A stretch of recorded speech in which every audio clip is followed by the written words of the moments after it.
નગરપાલિકા દ્વારા આવેલ છે।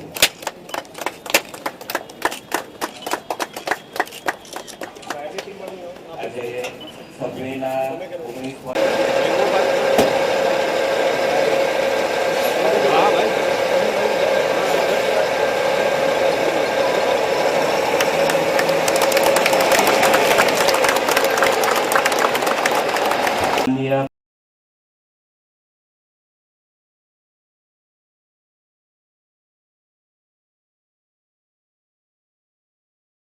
નગરપાલિકા હતી પહેલા ત્યારે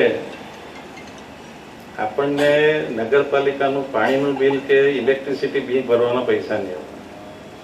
જ્યારે મોદી સાહેબે ગુજરાતનું સુકાન સંભાળ્યું ને એમણે જોયું કે શહેરનો વિકાસ કરવો હોય તો શહેર પૈસા લાવે ક્યાંથી, ટેક્સમાંથી તો કંઈ થઈ નહીં, અને એટલા માટે 2005માં એમણે મુખ્યમંત્રી શહેરી વિકાસ યોજના બનાવી અને 2025માં એને જ્યારે 20 વર્ષ પૂરા થયા ત્યારે આપણા ચીફ મિનિસ્ટર સાહેબે એને શહેરી વિકાસ વર્ષ જાહેર કરીને 30,000 કરોડ આખા ગુજરાતના શહેર માટે વાપર્યા।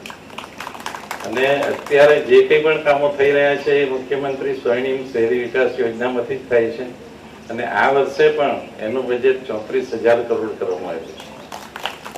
એટલે આપણે આપણા વિસ્તારનો જો કંઈ પણ જેટલો પણ કંઈ વિકાસ કરવો હોય એના માટે આપણે રાહ જોવાની જરૂર નથી, આપણે યોગ્ય પ્લાનિંગ કરવાની જરૂર છે।